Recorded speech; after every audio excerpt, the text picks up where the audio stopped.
Mesdames et messieurs, chers téléspectateurs, bonjour. Nous vous souhaitons encore les bienvenus ici au plateau du Pacemaker dans le cadre de votre émission que vous aimez tant, la médecine pour tous.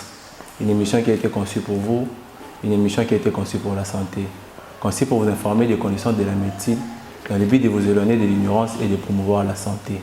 Aujourd'hui, nous allons parler d'une problématique, un sujet très important qui dérange la population congolaise. Je vais recevoir un invité, un personnel de santé avec qui nous allons débattre sur ces sujets. Nous allons donc parler du paracétamol. Le paracétamol, ami ou ennemi, mariage ou divorce. Toutes ces questions nous seront répondues ici grâce à mon invité que je reçois ici et que je salue directement. Bonjour monsieur Ephraim Lutelo. Bonjour monsieur Mardoché Capita. Comment vous allez? Je vais très bien, vous-même? Ouais, moi ça va. Alors monsieur Ephraim Lutelo, j'ai suivi vos vidéos sur YouTube. Vous avez fait des vidéos sur, je pense, sur l'épilepsie. Oui, sur l'épilepsie, le 14 février. Ok, voilà, c'était une vidéo, j'ai vu les réactions de la population congolaise. Vous êtes une personne vraiment beaucoup suivie par la population congolaise. Merci. J'ai aussi suivi votre vidéo sur les anti-inflammatoires. Là, je pense que c'était pendant le confinement. Oui, pendant les grands confinements. Ok, les grands confinements. Ephraim Lutelo, aujourd'hui, nous voulons parler un peu du paracétamol. Que pensez-vous de ces sujets? Tout d'abord, merci d'abord pour l'invitation, d'être ici présent pour participer à cette grande émission sur la médecine pour tous. Je crois qu'il y a 4 jours, j'ai suivi l'émission sur l'AVC qui a été présentée par un grand frère à moi, Dr Augustin, sur l'AVC. Et merci pour cette invitation. Pour entrer dans le vif du sujet sur le paracétamol c'est un très bon médicament lorsque la personne utilise normalement. Lorsque la consommation est très normale, le paracétamol c'est un médicament de premier choix. Parce que vous allez vous rendre compte que même l'Organisation mondiale de la santé, l'OMS, ils ont décrit le paracétamol comme étant l'antipyrétique ou encore l'antidouleur du premier palier. C'est-à-dire qu'avant de prendre d'autres médicaments, il faut d'abord commencer par le paracétamol. Okay. Mais attention, lorsque la dose est bien prescrite. Ok, d'accord, merci beaucoup, M. Ephraim Lutelo. Alors, M. Ephraim Lutelo, vous serez en mesure de répondre à 120 questions que j'ai ici sur moi sur le paracétamol. Nous sommes là, vu que c'est pour le bien de la population. Nous sommes là pour essayer d'éclaircir la population sur les fléaux qui nous dérangent. Okay. Entre la mauvaise consommation de médicaments. Ok, d'accord, merci beaucoup à vous. Et nous allons directement commencer à parler un peu des avantages du paracétamol. Chers téléspectateurs, je souligne que nous recevons un grand, permettez-moi de le dire, c'est un très puissant. De mon devoir de présentateur de cette émission, il est de mon devoir de vous apporter des personnes qui maîtrisent ce qu'ils disent. Et l'une de ses spécialités, c'est qu'il maîtrise chaque mot qui sort de sa bouche. Voilà pourquoi je vous dis, sentez-vous à l'aise chez vous à la maison, car vous allez suivre une très belle émission et vous allez avoir beaucoup de connaissances. Monsieur Ephraim Lutelo, commencez d'abord par dire à cette population, c'est quoi le paracétamol? Parce qu'ils prennent le paracétamol, ils doivent savoir c'est quoi le paracétamol. Je souligne aussi qu'il y a des étudiants en médecine aussi et des personnels de santé comme vous qui sont en train de nous suivre et qui doivent un peu savoir quel est le paracétamol au fait. Alors, M. Mardoché, le paracétamol, c'est un médicament contre la douleur. Alors, quand on dit c'est un antidouleur, alors il a beaucoup plus des actions en périphérie. Voilà pourquoi on dit c'est un antidouleur à action périphérique. Mais attention, le paracétamol, c'est un médicament contre la fièvre. Quand on dit c'est un antipyrétique, et c'est aussi un médicament contre la douleur. C'est pourquoi on l'appelle un analgésique ou encore un analgésique ou encore vous pouvez dire un antidouleur. C'est ça le paracétamol. Pourquoi c'est un antipyrétique? C'est un antipyrétique parce que le paracétamol inhibe une substance en médecine qu'on appelle la cyclooxygénase de type 3. Alors, la cyclooxygénase de type 3, on le retrouve au niveau central. Alors, le paracétamol, dans son mécanisme d'action, le paracétamol inhibe cette molécule qu'on appelle la cyclooxygénase 3. Raison pour laquelle c'est en même temps un antidouleur, en même temps un antipyrétique. Alors, pourquoi un antidouleur? Un antidouleur parce que le paracétamol est en train d'abolir les perceptions des récepteurs qu'on appelle des nociceptifs. Alors, ce sont des récepteurs qu'on trouve en périphérie de la douleur.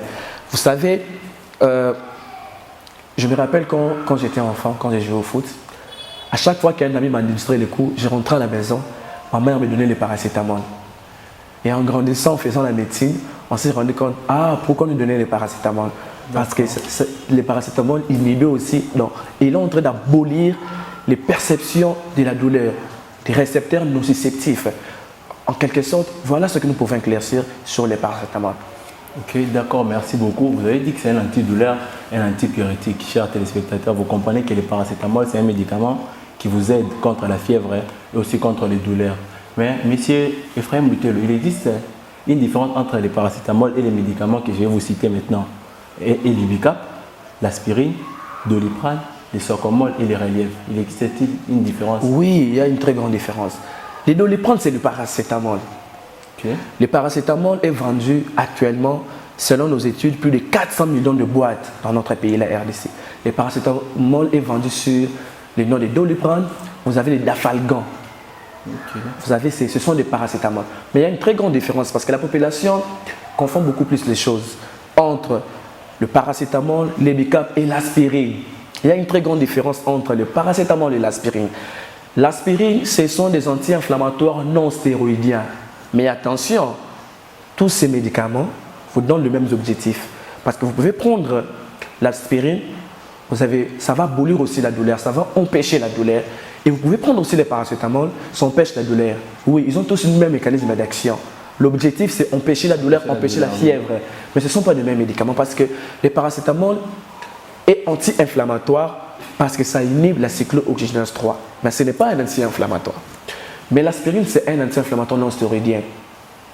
Il y a une très grande différence. L'ibuprofène aussi, c'est un anti-inflammatoire non stéroïdien. On s'est fait comprendre? Oui, il y a une très grande différence. Mais pas les Doliprane. Parce que les paracétamol est vendu sous le nom de Doliprane, Dafalgan, beaucoup plus. Voilà. Et par rapport à l'Ibicap? L'Ibicap également, c'est un anti-inflammatoire non stéroïdien. D'accord. Maintenant, il existe-t-il des avantages de prendre des paracétamol par rapport aux anti-inflammatoires? Oui, il y a beaucoup d'avantages parce que le paracétamol a moins des effets indésirables que ces médicaments que vous venez de citer. Okay. En prenant les paracétamol avec des doses normales, avec de bonnes doses, j'insiste, le paracétamol a moins des effets indésirables que l'aspirine. Par exemple, si vous prenez l'aspirine, certains sujets, ils vous développent le maux d'estomac. Mais pas les paracétamol. L'aspirine est contre-indiquée chez les asthmatiques, les gens qui souffrent de l'asthme, parce que ça va encore aggraver les crises d'asthme, les crises asthmatiques. Mais pourtant, avec le paracétamol, vous n'avez pas ces désavantages-là. Vous avez pourtant un médicament qui a moins de désavantages lorsque vous prenez le paracétamol dans des doses normales, dans des prescriptions normales. Voilà pourquoi il est d'abord avantageux de prendre les paracétamol avant de prendre les Ibicap, avant de prendre les ibuprofènes et l'aspirine. Donc c'est un traitement continu. C'est un traitement continu. Tantôt, au début de notre émission, j'ai souligné que même l'Organisation mondiale de la santé, l'OMS, recommande d'abord les paracétamol comme étant l'antidouleur de premier palier. Oui. Voilà la raison pour laquelle il est d'abord recommandé de prendre les paracétamol. Ok, d'accord. Nous qui avons suivi votre vidéo sur les anti-inflammatoires, nous nous retrouvons facilement, comme vous avez parlé, de l'aspirine et de l'Ibicap. Effectivement. Alors, pourquoi et quand devons-nous prendre des paracétamol? Voilà. On prend des paracétamol lorsqu'on a la fièvre. C'est un antipyrétique. Lorsqu'on a la fièvre, on prend les paracétamol. J'insiste dans des doses normales, lorsque la posologie est normale. Au fur et à mesure que nous allons continuer l'émission, nous allons parler de la posologie et vous allez comprendre avec moi. On prend les paracétamol lorsqu'on a mal, d'abord. Mais on a ce qu'on appelle l'échelle de la douleur. Vous allez voir que si vous avez des maux de tête, vous allez prendre les paracétamol. Mais la personne qui a connu par exemple l'accident de circulation ne va pas prendre les paracétamol. Elle va prendre un antidouleur par exemple de deuxième palier tel que les tramadol ou encore l'antidouleur de troisième palier tel que la morphine. Mais d'abord, on prend les paracétamol parce que c'est un antidouleur de premier palier comme l'a dit l'Organisation mondiale de la santé. Ok, d'accord, merci beaucoup. Chers téléspectateurs, nous comprenons que le paracétamol est l'antidouleur de premier palier comme l'OMS l'a indiqué et comme M. Ephraim Lutelo vient de nous le dire. Alors, M. Ephraim Lutelo, devons-nous prendre des paracétamol chaque jour, à chaque fois qu'on a la fièvre ou on a des maux de tête? Oui, à chaque fois qu'on a la fièvre, on prend les paracétamol, mais dans de bonnes doses. C'est-à-dire, prendre le paracétamol à tout moment et beaucoup de comprimés au même moment, lorsque la dose n'est pas normale, cela peut entraîner à des intoxications, à des inconvénients. On prend les paracétamol dans des doses normales et dans de bonnes doses. Et prendre les paracétamol ne dépend pas de l'âge, ça dépend du poids de la personne. Donc on peut prendre 1 gramme de paracétamol lorsqu'on a mal à la tête et on espace pendant 6 heures. On peut encore prendre 1 gramme de paracétamol. Mais prendre les paracétamol chaque jour, parce que je connais certaines personnes qui prennent des plaquettes de paracétamol. Moi, je me rappelle quand j'ai préparé les maquis, j'avais des amis qui ont préparé l'examen d'État pendant les maquis. J'avais un ami, à chaque fois qu'il avait mal à la tête, il prenait 15 à 20 paracétamol. Et là, c'est dangereux, c'est inoffensif. C'est offensif pour l'organisme. Parce que nous pensons que le paracétamol est inoffensif. Non, le paracétamol est aussi dangereux lorsque c'est en excès pour l'organisme. Voilà. Ok, je salue aussi mon père, Diento Capita, qui est en train de nous suivre derrière. Lui qui est vraiment un amoureux du paracétamol. À chaque fois qu'il y a des maux de tête, il a l'habitude de prendre des paracétamol. J'espère que c'est une leçon pour vous, mon père Diento Capita. Non, mais s'il prend les paracétamol, là, les doses normales, c'est pas un problème. Mais le problème, c'est une question de dose. Si je dis ça, c'est parce que je le connais très bien. Là, c'est dangereux pour l'organisme. Quand vous parlez des doses, vous avez beaucoup insisté sur les doses. C'est quoi les dosages normaux alors du paracétamol? Alors, pour quelqu'un qui pèse plus de 50 kg, la personne peut consommer, c'est 15 mg par kilo après 6 heures. Donc, vous allez faire 15 multiplié par votre poids. C'est le paracétamol que vous devez prendre. Donc, une personne qui pèse plus de 50 kg peut prendre 1 gramme de paracétamol. Et si la personne veut encore ajouter une autre dose de paracétamol, la personne va attendre 6 heures. Parce que les médicaments doivent être métabolisés dans l'organisme. Il faut attendre encore 6 heures et prendre les médicaments. Donc, vous venez de comprendre avec moi qu'on peut prendre 1 gramme de paracétamol, ce n'est pas un problème. On peut prendre aussi 2 grammes de paracétamol les jours, ce n'est pas un problème. Le problème est que lorsqu'on dépasse la dose normale, parce que la dose normale du paracétamol, c'est de 6 grammes les jours en 24 heures. Okay. Voilà. Mais attention, il y a des particularités. Vous avez une personne qui ne mange pas bien, qu'on appelle de la malnutrition. Les malnutris ne peuvent pas prendre 6 grammes de paracétamol comme vous et moi. Et la dose normale, c'est 2 grammes. Parce que le paracétamol, pour que ça soit éliminé, on a besoin d'une molécule qu'on appelle les glycations. Alors, une personne qui ne mange pas bien a moins de glycations que vous et moi. Et pas seulement les malnutris, vous avez aussi les gens qui consomment mal l'alcool. Comme vous les appelez en Lingala, bateau balangwa mingi. Voilà. Les gens qui consomment les gens qui consomment l'alcool à tout moment, et aussi, ils ont une diminution de glycation. Alors, s'ils veulent consommer les paracétamol, ils ne vont pas prendre 6 grammes de paracétamol parce que ça va créer ce qu'on appelle les hépatotoxicités au niveau hépatique. L'hépatotoxicité, ça détruit les foies. C'est une bombe nucléaire lorsque vous prenez 6 grammes de paracétamol, tandis que vous êtes alcoolique. C'est une bombe nucléaire pour votre organisme. Alors, la dose normale, pour conclure, la dose normale est de 6 grammes les jours selon l'OMS. Ok, d'accord, merci beaucoup. Chers téléspectateurs, nous allons donc voir le deuxième point sur les désavantages du paracétamol. Parce que comme Ephraim Lutelo a insisté sur la dose normale, donc nous comprenons que si nous ne prenons pas bien le paracétamol avec une dose exagérée, nous pouvons créer des problèmes au niveau de notre organisme nous-mêmes. Mais il y a un problème avant de prendre les désavantages du paracétamol, M. Ephraim Lutelo. Nous voulons un peu parler de l'automédication. Que pensez-vous de l'automédication? Réalité à faire avec ou un problème à résoudre? L'automédication, c'est quelque chose que nous devons d'abord éviter. Pour consommer les médicaments, même les paracétamol, il faut qu'un médecin personnel médical puisse nous prescrire ces médicaments.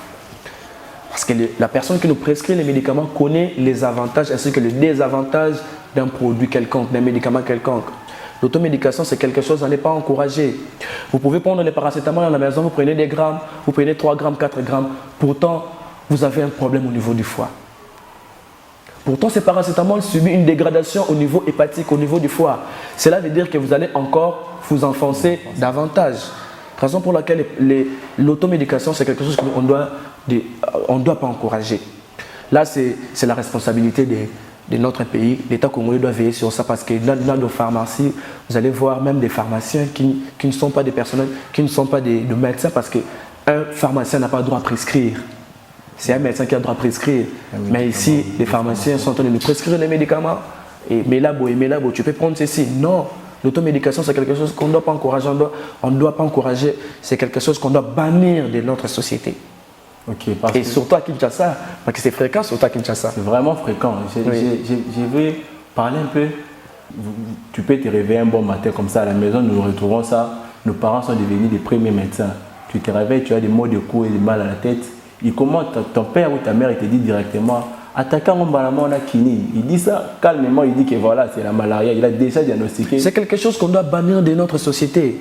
Moi, j'ai toujours dit, et j'ai dit toujours à ma mère, que lorsque vous avez des maux de tête, lorsque vous avez de la fièvre, allez-y à l'hôpital. Allez-y voir un médecin.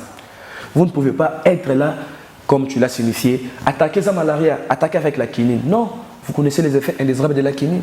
Ça détruit les globules blancs. Les globules blancs, ce sont des anticorps qui nous protègent contre les agressions extérieures. Ça détruit. Alors, il est important pour nous de bannir l'automédication. Il est important pour nous d'aller à l'hôpital, d'éviter l'automédication à domicile. D'accord, merci beaucoup. Retournons un peu sur les paracétamol. Les paracétamol peuvent donc devenir un poison pour l'organisme. Les paracétamol, moi j'ai dit, c'est une bombe nucléaire. C'est une bombe nucléaire. Okay. C'est une bombe nucléaire lorsque la dose journalière dépasse. Parce que tantôt, concernant la dose, j'ai dit, nous venons de souligner que à 6 grammes 24 heures, ça ne cause pas de problème. Mais vous avez des gens qui en consomment des plaquettes. Et lorsque vous en consommez des plaquettes, le paracétamol va détruire le foie. Comment est-ce que le paracétamol va détruire le foie? La personne va prendre le paracétamol très bien. Et la personne va se soulager de sa douleur. La personne va se soulager de la fièvre. Mais le foie doit dégrader le paracétamol. Le foie doit métaboliser le paracétamol. Alors, lorsque le paracétamol doit dégrader le paracétamol, il y a des enzymes qui se trouvent au niveau du foie qui dégradent de nombreux médicaments. Mais pour le cas du paracétamol, l'enzyme qui dégrade ou encore qui métabolise le paracétamol, c'est ce qu'on appelle les cytochromes. Les cytochromes. Nous avons les cytochromes P450. Alors les cytochromes P450, c'est l'enzyme qui va dégrader les paracétamol. Nous sommes au niveau du foie. Qu'est-ce qui se passe? Vous allez voir qu'il y a une forme qui sera métabolisée, la forme sera toxique, une forme qui sera normale et il y a une forme qui sera éliminée facilement. Alors, la forme toxique du paracétamol, c'est ce qu'on appelle les N-acétyl-parabenzoquinoamine. Et c'est les N-acétyl-parabenzoquinoamine qui va détruire le foie. Qu'est-ce qui se passe? Nous avons des glycations au niveau hépatique. À chaque fois que nous prenons le paracétamol, la forme toxique qui est les N-acétyl-parabenzoquinoamine, ce sont les glycations qui prennent ces N-acétyl-parabenzoquinoamine pour l'amener au rein, pour que le rein puisse éliminer la forme toxique au niveau du foie. Alors, à chaque fois que l'on prend les paracétamol, on est en train de détruire les glycations, on détruit les glycations. Et les N-acétyl-parabenzoquinoamine, qui est la forme toxique du paracétamol, sera en grande quantité au niveau des hépatocytes.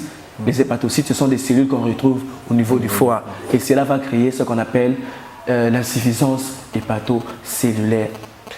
Et en cas du paracétamol, c'est ça qu'on appelle l'hépatite fulminante. C'est une maladie rare, mais qui existe. Une hépatite fulminante qui va alors entraîner l'insuffisance hépatocellulaire d'origine médicamenteuse. Et là, je tiens à souligner que c'est la première cause le paracétamol est la première cause d'une hépatite, d'une insuffisance hépatocellulaire aiguë d'origine médicamenteuse en France et c'est la première cause d'une greffe de foie aux États-Unis. Donc, vous pouvez comprendre avec moi que seulement avec le paracétamol, on peut vous greffer le foie.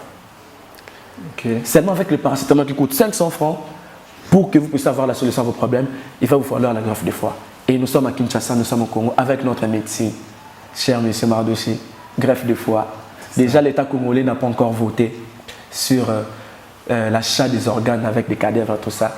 Si on vous enterre maintenant, vous allez partir avec vos organes, avec le foie, et la personne qui va souffrir de l'insuffisance hépatocellulaire, ou la personne va trouver le foie. C'est ça le grand problème. Voilà comment est-ce que le paracétamol sera offensif pour nous. La majorité des gens pensent que le paracétamol est inoffensif. Non, le paracétamol est dangereux aussi pour nous. Lorsqu'on dépasse la dose, voilà. Ça nous crée ce qu'on appelle les hépatites fulminantes. ce qui va causer l'insuffisance hépatocellulaire d'origine médicamenteuse. Vous comprenez avec moi, chers téléspectateurs, qu'avec le paracétamol, vous pouvez vous tuer facilement. Le paracétamol en soi n'est pas un poison, mais lorsque vous utilisez mal le paracétamol, vous vous mettez en risque. Mais docteur, le paracétamol et le foie, vous savez, les publics doivent savoir en fait ce qu'ils sont en train d'écouter. Peut-être qu'il y a des personnes qui entendent le foie, il va à l'église, on dit il faut avoir la foi pour croire en Dieu et tout. Dites un peu à ces publics, c'est quoi le foie en fait? Alors le foie, c'est l'organe qu'on retrouve au niveau de l'hypochondre droit de notre organisme, au niveau de la cavité abdominale, au niveau de l'hypochondre droit.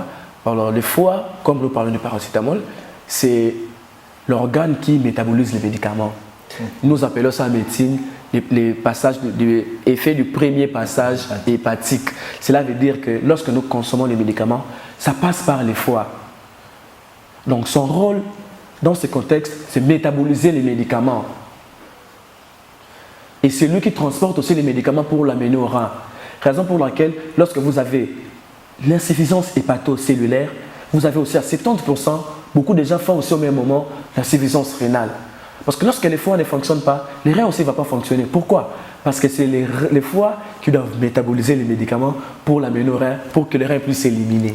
Donc lorsque vous avez l'insuffisance hépatique, vous pouvez aussi avoir l'insuffisance rénale. Ok, c'était même ma prochaine question, M. Ephraim Lutello, par rapport aux reins. Parce que j'ai lu dans un article, on dit que les reins peuvent tomber martyrs par rapport aux maladies hépatiques. Quand il y a une affection au niveau hépatique, les reins peuvent tomber martyrs.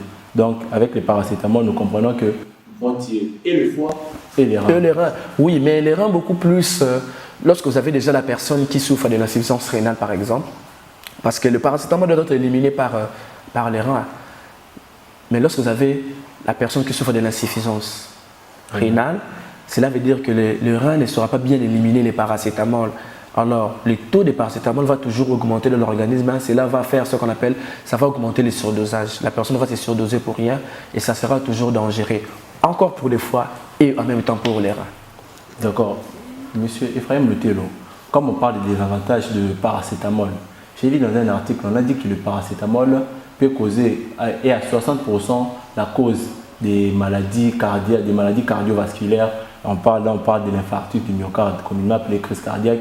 On parle aussi de l'AVC. Comment pouvez-vous expliquer ça? Voilà, concernant les crises cardiaques, comme vous venez de le souligner, c'est aussi comme les reins. Ce n'est pas l'effet de prendre beaucoup plus le paracétamol que la personne va faire l'infarctus du myocarde. Non. C'est tout simplement lorsque la personne est cardiopathe, la personne a déjà une maladie sous-jacente et que la personne consomme aussi en excès le paracétamol en dépassant 6 grammes le jour, que la personne va augmenter ses crises cardiaques. Donc le paracétamol ne cause pas l'infarctus du myocarde, mais le paracétamol va aggraver tout simplement l'infarctus du myocarde lorsque la personne est déjà cardiopathe bien avant. Ok, d'accord, M. Ephraim Lutello.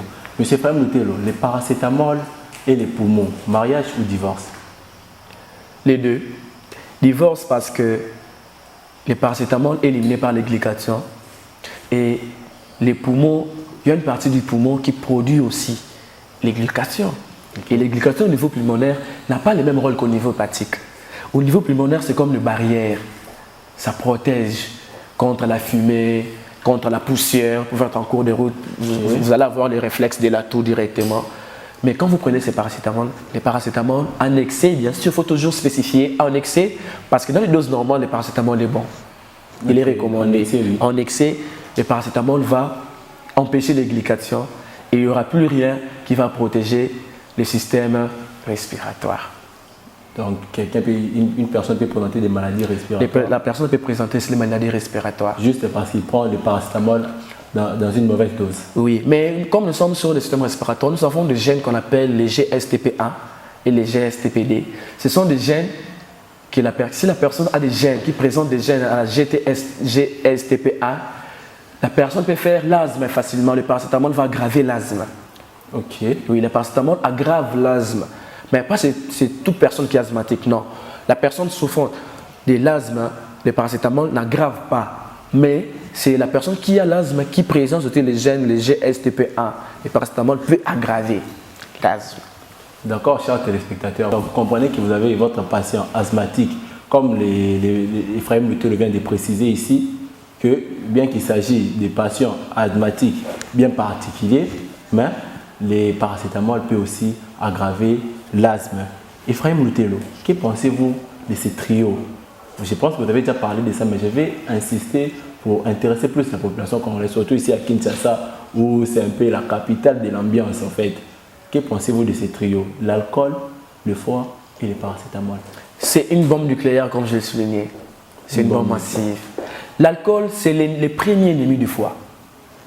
D'accord. L'alcool détruit les foies. Si vous voulez détruire les foies, il faut prendre l'alcool. L'alcool est l'ennemi du foie. Comment ça? Si vous prenez un verre, 2 verres d'alcool, ça va. Mais si vous prenez plus que ça, l'alcool c'est l'organe qui ne supporte, les foies c'est l'organe qui ne supporte pas l'alcool. Et le grand problème est que le paracétamol est métabolisé au niveau du foie. Cela veut dire l'alcool détruit déjà le foie et le foie ne sera plus métabolisé le paracétamol.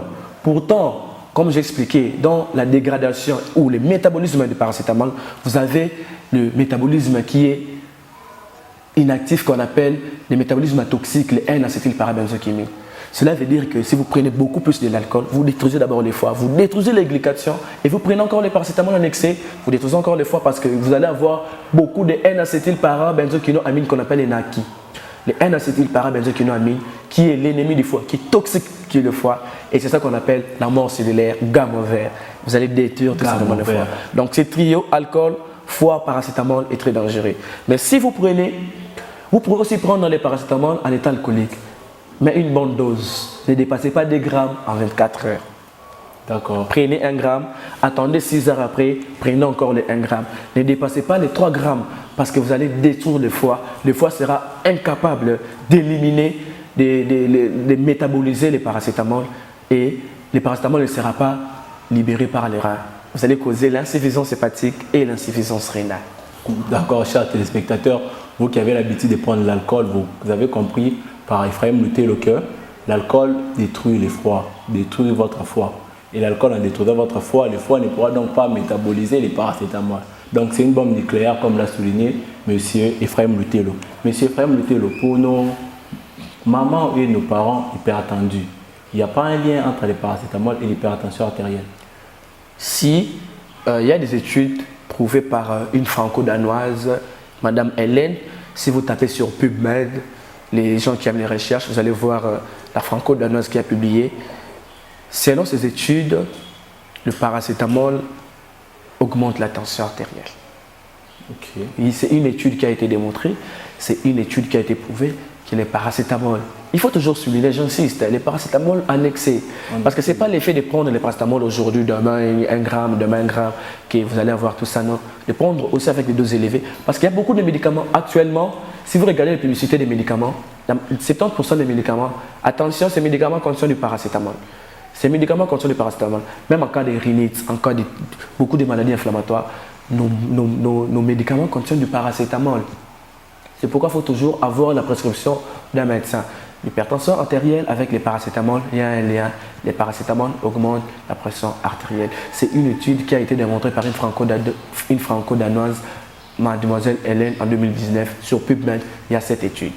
D'accord, chers téléspectateurs, vous comprenez que si vous êtes hypertendu, il faut donc éviter de prendre des paracétamol en excès, comme l'indique M. Ephraim Lutelo. Parce qu'en prenant le paracétamol en excès, vous créez une bombe nucléaire. M. Ephraim Lutelo, les paracétamol et les enfants, ça passe? Oui, ça passe. Ça passe, bien que la dose sera réduite. Quand vous parlez des enfants, il faut bien préciser. Moi, je suis un personnel médical. Donc, nous avons les nourrissons, nous avons d'abord les nouveau-nés et puis nous avons les nourrissons que vous allez appeler bébés. Oui, il y a les paracétamol. Il y a les paracétamol chez les enfants, ça passe. Mais il faut toujours respecter la dose. Parce que si un enfant vous fait la fièvre, les antipyrétiques de premier choix aussi, comme le dit l'OMS, ça sera toujours l'antipyrétique, ça sera toujours les paracétamol.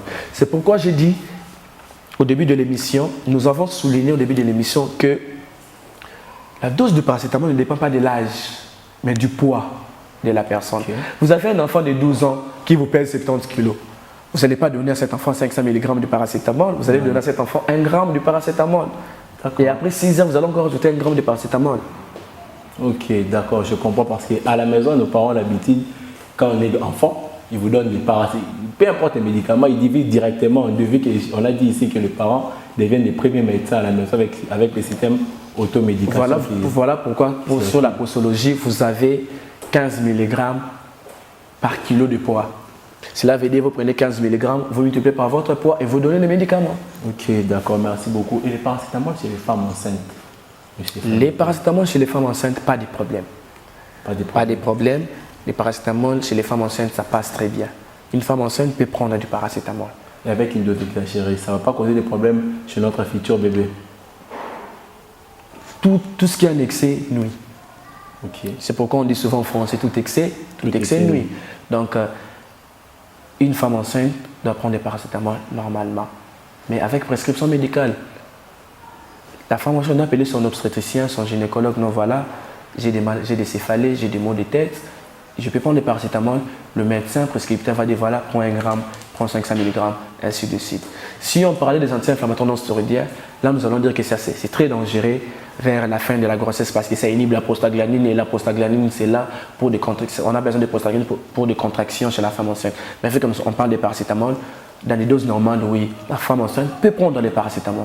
Jusque-là, il n'y a pas encore une étude qui prouve que prendre une dose normale de paracétamol peut détruire les futurs bébés. Non. D'accord, chers téléspectateurs, comme je vous avais dit, que l'une de ses spécialités, c'est de bien parler de ce qu'il maîtrise. Alors là, comme il maîtrise aussi bien sur les paracétamol, voilà pourquoi il nous explique ça d'une façon trop claire. Et j'espère que là, dans vos maisons, vous comprenez au moins sur les paracétamol et vous comprenez qu'il faut éviter, quand est-ce qu'il faut éviter les paracétamol et quand est-ce qu'il faut prendre les paracétamol. Monsieur Ephraim Boutelo, il n'existe pas de médicaments par rapport à l'interaction médicamenteuse. Des médicaments avec qui, si on associe avec le paracétamol, créer une bombe nucléaire comme vous avez l'habitude d'appeler. Bon, ici il existe, mais le paracétamol est associé bien facilement. Donc on associe les paracétamol facilement avec d'autres médicaments. Parce qu'on dit souvent, quand vous voulez donner les deuxièmes paliers, associez aussi les premiers paliers. Là, je salue directement Dr Jerry, qui m'a donné le cours de pharmacologie, qui nous disait souvent, vous pouvez donner les deuxièmes paliers et donner aussi les premiers paliers. Là, ce n'est pas un problème. Donc, ça ne cause pas de problème. Mais il y a aussi des médicaments qu'on n'associe pas avec les paracétamol, comme certains diurétiques. Il y a certains diurétiques qu'on n'associe pas avec les paracétamol. Diurétiques pour notre public. Les diurétiques, ce sont des médicaments qu'on donne pour éliminer les liquides dans l'organisme. Pour notre public, les diurétiques, c'est un type de médicament, une famille de médicaments qu'on utilise, qu'on administre, qu'on consomme pour éliminer les liquides, les œdèmes et tout ça là. Oui, qu'on utilise aussi en cas d'insuffisance cardiaque. Lorsque la personne présente les œdèmes, la personne prend les diurétiques. Les diurétiques, c'est une famille de médicaments pour éliminer tout simplement des liquides dans l'organisme. Mais il y a certains diurétiques qu'on ne mélange pas avec les paracétamol. Vu que ce n'est pas le vif du sujet, raison pour laquelle on ne peut pas entrer en détail, sinon on pouvait bien éclaircir encore. Donc prochainement, si on aura encore l'occasion de revenir ici, dans notre plateau Pacemaker, nous allons parler en long et en large sur les diurétiques. D'accord, merci beaucoup. Et vu que nous sommes en train de chuter, M. Ephraim Boutelo, en cas d'intoxication en paracétamol, que faire? Voilà, ça c'est une très bonne question. Je pensais que vous allez vraiment oublier cette question. En cas d'intoxication par paracétamol, qu'est-ce qu'il faut faire? Déjà, il faut savoir, nous avons 3 stades lorsque la personne a une intoxication au médicament. Le premier stade, la personne va vomir. Mais la personne va vomir aujourd'hui, la personne va vomir demain, la personne va trouver ça normal. Le deuxième stade, la personne va vomir, mais la personne va commencer à avoir des douleurs abdominales. Donc, on aura vomissement plus douleurs abdominales. Et enfin, le troisième stade, le vomissement va s'aggraver. La personne va commencer à vomir après tous les 5 minutes. Tous les 5 minutes, vous avez des vomissements. Okay. Et la personne va se dire, ah, j'avais pris beaucoup de paracétamol, Voilà, c'est l'intoxication au paracétamol. Qu'est-ce qu'il faut faire? Il y a un médicament qu'on donne lorsque la personne est intoxiquée, c'est le N-acétylcystéine, qu'on appelle le carbocystéine. C'est l'antidote du paracétamol. Merci pour le terme. L'antidote du paracétamol, c'est le N-acétylcystéine. Mais attention, ce n'est pas à la maison que vous allez donner l'antidote du paracétamol, le N-cystéine. Non, vous allez donner ça toujours à l'hôpital. C'est ça l'antidote du paracétamol. Lorsqu'on a l'intoxication du paracétamol, le médicament qu'on utilise, c'est le N-acétylcystéine qui est l'antidote du paracétamol. Ok, d'accord, chers téléspectateurs. Nous avons dit que dans cette émission, nous n'allons pas faire de vous des médecins, mais nous allons vous donner des connaissances dans le but de vous éloigner de l'ignorance. On ne peut pas tous devenir médecins, mais on peut tous faire des gestes médicaux et sauver des vies autour de nous. Monsieur Ephraim Lutelo, que dire alors des personnes qui ont souvent des maux de tête, genre régulièrement? Il a le maux de tête aujourd'hui, maux de tête demain, maux de tête alors, chaque jour. Ça c'est un autre sujet, mais vu que nous sommes là, nous allons quand même répondre. Le maux de tête, le céphalée a plusieurs origines. Vous pouvez être sous le soleil, vous avez des céphalées. Ok. Pour vous, des étudiants de médecine, quand vous préparez vos examens, pendant les examens, je n'espère que tu as aussi des maux de tête. Oui, ça, oui. Très bien. Donc vous allez vous rendre compte que avoir des maux de tête régulièrement, si c'est un excès, il faut aller voir un médecin à l'hôpital où le médecin va demander les scanners. Le médecin va demander les scanners pour voir qu'est-ce qui dérange. Parce qu'il y a beaucoup de pathologies cérébrales comme symptômes, on a céphalée, les maux de tête. Beaucoup de maladies. Que ce soit des maladies, tumorales ou des maladies inflammatoires, tout ça, on a toujours les céphalées. Donc, il faut savoir l'origine des maux de tête. Donc, pour répondre à ta question, pour ces gens qui souffrent de céphalée à tout moment, lorsque c'est un excès et que vous consommez le paracétamol dans des doses normales et que vous avez toujours des céphalées, il faut aller voir un médecin et vous allez faire les scanners cérébrales. D'accord. À Marinette Capita, elle qui m'avait posé cette question, elle m'avait dit, quand j'ai l'habitude de réfléchir, si je réfléchis trop, j'ai des maux de tête, la réponse vous a été donnée par Ephraim Lutelo. Quand c'est un excès, si vous prenez le paracétamol régulièrement, allez donc voir un médecin. Oui, vous allez faire les scanners cérébrales. Ephraim Lutelo, nous sommes en train de chuter dans notre émission. Quels conseils pouvez-vous donner à ces publics qui vous ont suivis ici au plateau du Pacemaker? Alors, pour chuter, cher public, évitez l'automédication. C'est tellement dangereux pour nous. Nous devons éviter de l'automédication. Surtout pour les paracétamol. Les paracétamol dans des doses normales, ça ne cause pas de problème dans notre organisme. Mais les paracétamol, lorsque c'est un excès, de ne pas prendre le plaquettes. Il y a certains qui consomment des plaquettes. Évitez la consommation de plaquettes de paracétamol. Cela va détruire votre foie. Parce que comme Dieu a conçu le foie fait vivre, c'est l'organe qui peut vivre pendant 500, pendant des milliers d'années en fait. Okay. Alors, si vous prenez le paracétamol de manière abusive, parce qu'il y a certains qui consomment des paracétamol comme des bonbons, comme des biscuits, cela sera tellement nocif pour vous et vous allez souffrir de ce qu'on appelle des hépatites fulminantes qui va vous conduire à des insuffisances hépatocellulaires d'origine médicamenteuse qui va vous demander une greffe de foie. Merci beaucoup Ephraim Lutelo pour ces conseils. Le public vous a bien suivi et a beaucoup bénéficié. Si vous avez un mot de la fin, vous pouvez donc adresser à ce public et un peu de remerciements aussi. Ouais, comme mot de la fin, chers téléspectateurs, c'est votre émission La médecine pour tous. Nous vous demandons de prêter vraiment l'œil et oreille à notre émission. Et comme les remerciements, je profite aussi de remercier Morana Chama, une fille qui ne cesse de soutenir des œuvres sociales. Je remercie également ma mère aussi, Charlie P. Mangoma, qui est à Lumbashi actuellement. Et je remercie également Eliezer Lutelo et Eliel Lutelo, Carmel Malona, Exus et Ecclesia.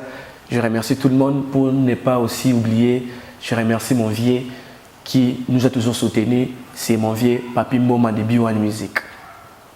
D'accord, merci beaucoup. Chers téléspectateurs, nous voici donc à la fin de cette émission. Nous remercions notre invité, lui qui a disponibilisé de son temps et de sa présence. Un grand merci à vous, Ephraim Lutelo. Si cette émission a été rendue possible, c'est grâce au Seigneur Jésus-Christ d'abord, lui qui nous accorde la vie, qui nous accorde cette force de parler avec vous. C'est grâce aux personnes qui nous ont soutenus. Là, je parle de ma mère Charlie Menga et de mon père Dianto Capita. Merci à vous pour votre soutien. Merci à toute la famille Capita, Marinette Capita, Winner Capita et Jacques Tambou. Un grand merci à vous. Je remercie ma direction technique qui m'a soutenu. Moi, je les appelle le faiseur du roi. C'est grâce à eux que vous nous voyez. Sans eux, vous ne nous aurez jamais vus. Là, je vois Luther Lupeta derrière et toute son équipe, Ardim Bikaï, lui qui a toujours été présent quand on a besoin de lui. Merci au directeur des programmes à Lévis Télévision, lui qui nous offre ce temps de parler avec vous ici à Lévis Télévision, la chaîne événementielle.